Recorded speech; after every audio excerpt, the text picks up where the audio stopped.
بسم اللہ الرحمن الرحیم۔ السلام علیکم۔ مکہ میں بدر کی بدلہ لینے کی آگ اندر ہی اندر سلگ رہی تھی۔ ابو سفیان نے اس جوش سے فائدہ اٹھایا۔ قریش کا تجارتی سرمایہ لڑائی کے خرچ کے لیے منظور ہوا۔ عربوں کے بھڑکانے اور جوش دلانے کا سب سے کام کا ہتھیار شاعری تھی۔ قریش کے 2 شاعروں نے اس کام کو اپنے ہاتھوں میں لیا۔ ان میں سے ایک وہی تھا جو بدر میں قید ہو چکا تھا، مگر رحمت عالم صلی اللہ تعالی علیہ وسلم کے رحم و کرم سے رہا ہو گیا تھا۔ ان دونوں نے قریش کے قبیلوں میں جا جا کر اپنے بیان کی گرمی سے آگ لگا دی۔ قریش کے شریف گھرانوں کی بیویوں نے بھی سپاہیوں کے دل بڑھانے کا کام کیا۔ بڑے بڑے گھرانوں کی بیویاں، جن کی سردار ابو سفیان کی بیوی ہندا تھی، اپنے گانوں سے قریش سپاہیوں کی رگوں میں شجاعت اور مردانگی کے خون دوڑانے کے لیے سفر کو آمادہ ہوئیں۔ ہندا کا باپ عتبہ اور جبیر بن مطعم کا چچا دونوں بدر کے میدان میں حضرت حمزہ رضی اللہ تعالیٰ عنہ کے ہاتھ سے مارے گئے تھے۔ ہندا نے جبیر کے حبشی غلام وحشی کی آزادی کی قیمت حضرت حمزہ رضی اللہ تعالیٰ عنہ کے سر مقرر کیا تھا۔ مکہ میں یہ تیاریاں ہو رہی تھی، مگر ابھی تک مدینے میں اس کی خبر نہ تھی۔ حضرت صلی اللہ علیہ وسلم کے چچا حضرت عباس رضی اللہ تعالیٰ عنہ نے، جو اسلام لا چکے تھے، ایک تیز چلنے والے آدمی کو بھیج کر مدینے میں خبر کی۔ اتنے میں خبریں ملی کہ قریش کی فوج دھاوا کر کے مدینے کے قریب پہنچ چکی ہے۔ آپ صلی اللہ علیہ وسلم نے کچھ مسلمانوں کو پہرے کے کام اور دشمنوں کی دیکھ بھال پر مقرر کیا۔ صبح ہوئی تو مشورہ طلب کیا۔ اکثروں نے یہ رائے دی کہ عورتوں کو باہر کے قلعے میں بھیج دیا جائے اور مرد آبادی میں ٹھہر کر دیواروں کی آڑ لے کر دشمنوں کا سامنا کریں۔ منافقوں کے سردار عبداللہ بن ابی بن سلول نے بھی یہی رائے دی، لیکن نوجوان مسلمانوں نے، جو جوش میں بھرے ہوئے تھے، اس پر اصرار کیا کہ شہر سے نکل کر میدان میں مقابلہ کیا جائے۔ اس قرارداد کے بعد حضرت محمد صلی اللہ علیہ وسلم گھر تشریف لے گئے اور زرہ پہن کر باہر تشریف لائے، اور دوسرے مسلمانوں نے بھی تیاری شروع کر دی۔ قریش نے مدینے کے پاس پہنچ کر احد کے پہاڑ کے پاس پڑاؤ ڈالا اور 2 دن یہاں جمے رہے۔ تیسرے دن جمعہ تھا۔ حضرت محمد صلی اللہ علیہ وسلم جمعہ کی نماز پڑھ کر 1000 مسلمانوں کو ساتھ لے کر باہر نکلے۔ ان میں عبداللہ بن ابی بن سلول کے بھی 300 آدمی تھے، لیکن وہ یہ کہہ کر اپنے آدمیوں کو ساتھ لے کر واپس چلا گیا کہ محمد صلی اللہ علیہ وسلم نے میری رائے نہ مانی۔ اب صرف 700 مسلمان رہ گئے، جن میں سے صرف 100 آدمیوں کے پاس زرہیں تھی۔ اس لڑائی میں شرکت کی اجازت پانے کے لیے بعض کمسن نوجوان مسلمانوں نے عجیب و غریب جوش دکھایا۔ رافع رضی اللہ تعالیٰ عنہ بن ختیج سے جب یہ کہا گیا کہ تم عمر میں چھوٹے ہو، تو وہ انگوٹھوں کے بل تن کر کھڑے ہو گئے۔ سچ ہے، قوم کی زندگی کی آگ نوجوانوں کے ہی جوش عمل کے ایندھن سے چلتی ہے۔ مسلمانوں نے احد پہاڑ کو پیٹھ کے پیچھے رکھ کر اپنی صفت درست کی۔ پہاڑ میں ایک درہ گھاٹی تھا، جدھر سے ڈر تھا کہ دشمن پیچھے سے آ کر حملہ نہ کر دیں، اس لیے 50 اچھے تیر چلانے والوں کا ایک دستہ اس کی حفاظت کے لیے مقرر کیا، اور سمجھا دیا کہ لڑائی میں ہماری جیت بھی ہو رہی ہو تو بھی وہ اپنی جگہ سے نہ ہٹے۔ لڑائی اس طرح شروع ہوئی کہ قریش کی شریف بیویاں دف پر فخر کے شعار اور بدر کے مقتولوں کا درد بھرا مرثیہ پڑھتی ہوئی آگے بڑھیں۔ پھر قریش کے لشکر کا علم بردار طلحہ صف سے نکل کر پکارا۔ علی رضی اللہ تعالیٰ عنہ نے اس کا جواب دیا اور بڑھ کر تلوار ماری، اور طلحہ کی لاش زمین پر تھی۔ اس کے بعد اس کے بیٹے نے جرأت کی، اور آخر حضرت حمزہ رضی اللہ تعالیٰ عنہ کی تلوار نے اس کا بھی خاتمہ کر دیا۔ اب عام جنگ شروع ہو گئی۔ حضرت حمزہ رضی اللہ تعالیٰ عنہ، حضرت علی رضی اللہ تعالیٰ عنہ، ابو دجانہ رضی اللہ تعالیٰ عنہ انصاری قریشی فوجوں کے دل میں گھس گئے اور دشمنوں کی صفیں الٹ دیں۔ حضرت حمزہ رضی اللہ تعالیٰ عنہ دونوں ہاتھوں میں تلوار لیے لاشوں پر لاشیں گراتے جا رہے تھے۔ جبیر کا حبشی غلام وحشی، جس سے ہندا نے یہ وعدہ کیا تھا کہ اگر وہ حمزہ رضی اللہ تعالیٰ عنہ کو قتل کر دے تو آزاد کر دیا جائے گا، حضرت حمزہ رضی اللہ تعالیٰ عنہ کی طاق میں تھا۔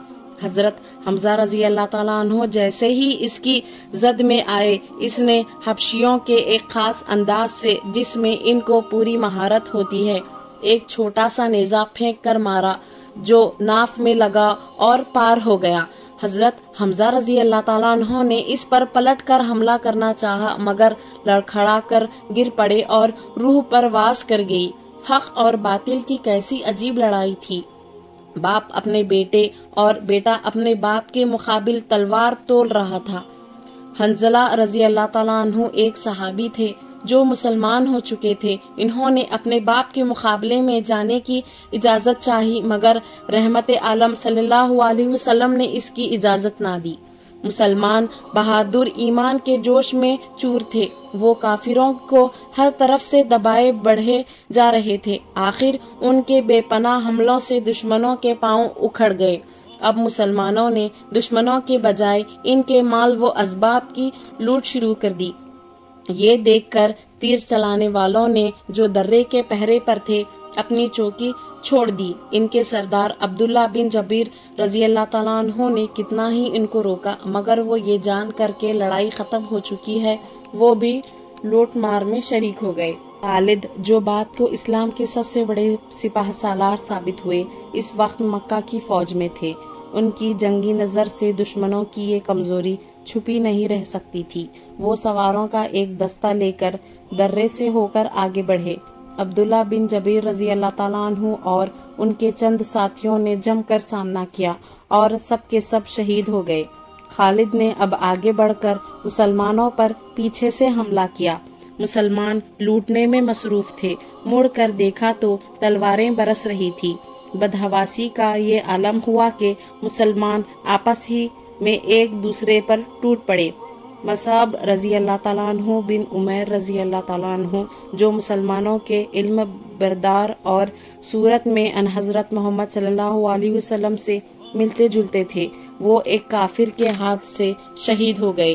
اس پر کافروں نے غل مچا دیا کہ محمد صلی اللہ علیہ وسلم نے شہادت پائی۔ اس آواز سے مسلمانوں کے رہے سہے ہوش بھی اڑ گئے، ان کی صفیں بے ترتیب ہو گئیں۔ کافروں کا سارا زور ادھر تھا جدھر حضور صلی اللہ علیہ وسلم تھے۔ صفوں کی بے ترتیبی سے آپ صلی اللہ علیہ وسلم تک پہنچنے کے لیے دشمنوں کا راستہ بالکل صاف تھا۔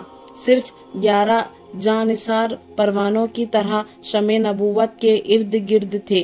ان میں سے علی رضی اللہ تعالیٰ عنہ مرتضی، ابو بکر رضی اللہ تعالیٰ عنہ صدیق، سعد رضی اللہ تعالیٰ عنہ بن ابی وقاص، زبیر رضی اللہ تعالیٰ عنہ اور طلحہ رضی اللہ تعالیٰ عنہ کے نام مہاجروں میں، اور ابو دجانہ رضی اللہ تعالیٰ عنہ کا نام انصاریوں میں معلوم ہے۔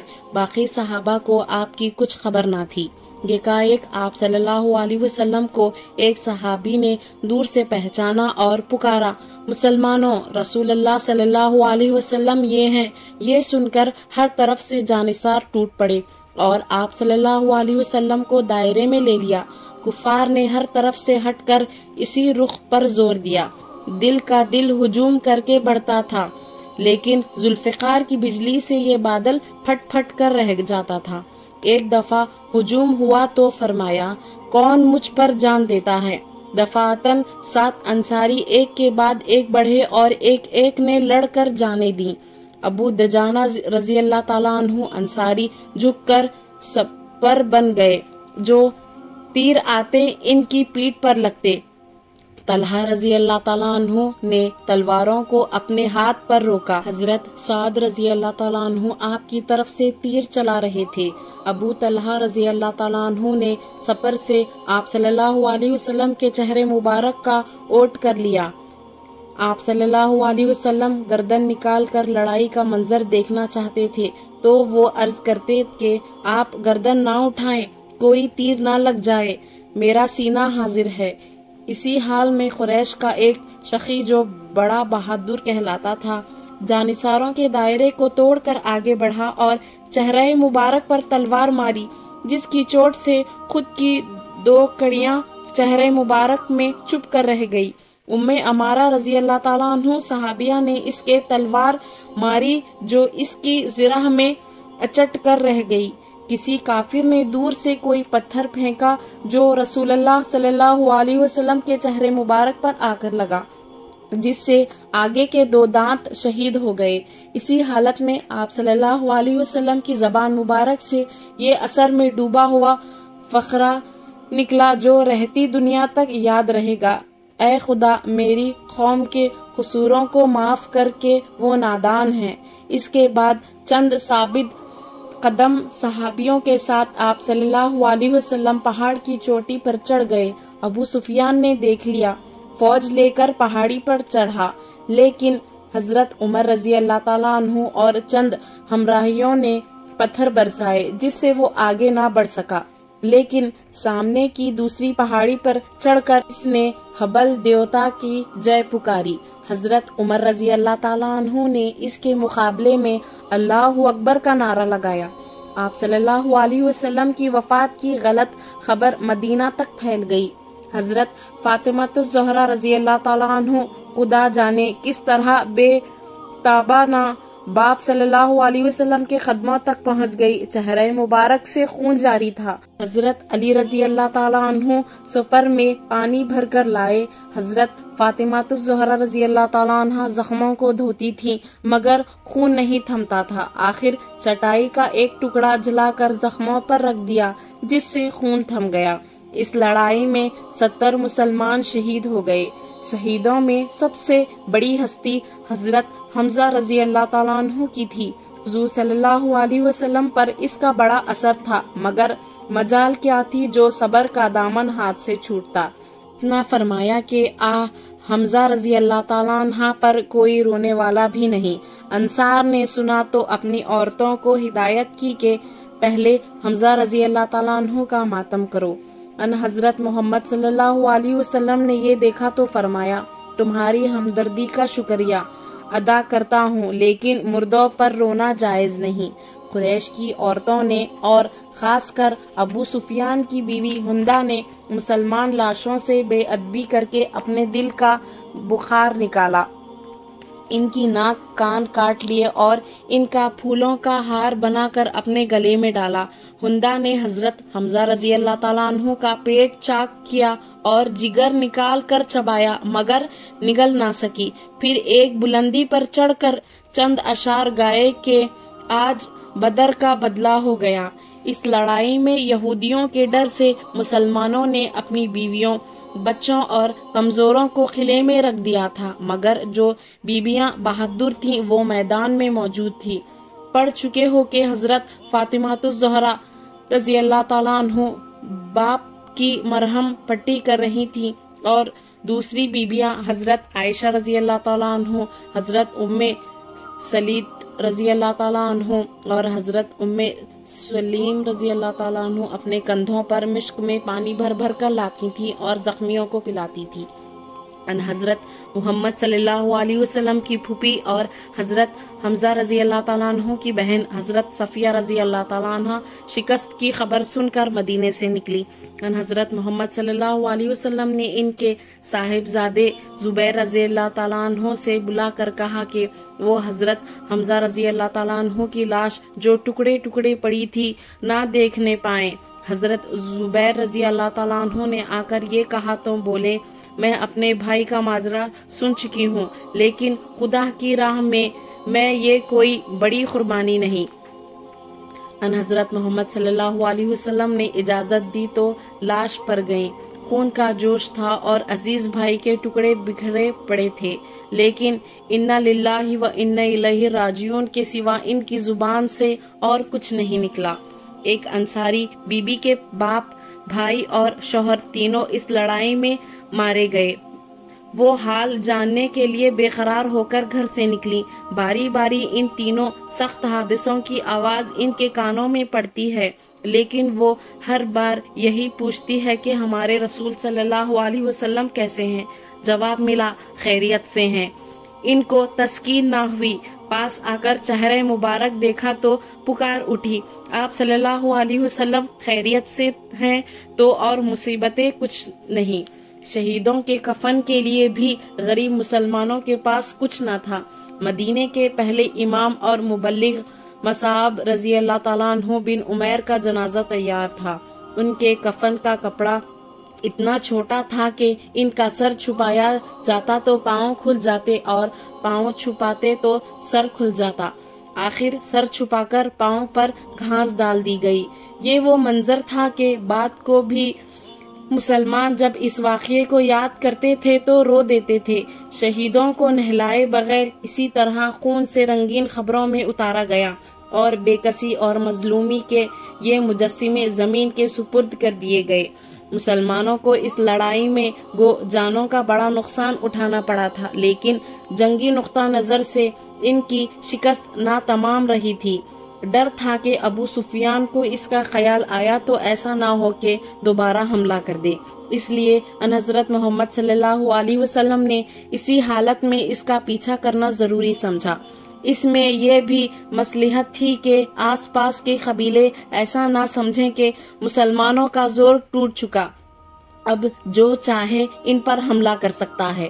بہت سے مسلمان زخموں سے گوچور تھے، مگر جس وقت آپ صلی اللہ علیہ وسلم نے خدا کا یہ حکم سنایا، 70 مسلمانوں نے اس کام کے لیے اپنے کو پیش کیا، جن میں حضرت ابو بکر رضی اللہ تعالیٰ عنہ اور حضرت زبیر رضی اللہ تعالیٰ عنہ بھی تھے۔ ابو سفیان کو کچھ دور نکل جانے کے بعد خیال آیا کہ اس کا کام ادھورا رہ گیا، لیکن خزائے کے رئیس معبد نے، جو در پردہ مسلمانوں کے ساتھ تھا اور شکست کی خبر سن کر مدینہ آیا تھا، واپس جا کر ابو سفیان سے کہا کہ میں دیکھتا آیا ہوں کہ محمد صلی اللہ علیہ وسلم اس سرو سامان سے تمہارے پیچھے آ رہے ہیں کہ ان کا مقابلہ ناممکن ہے۔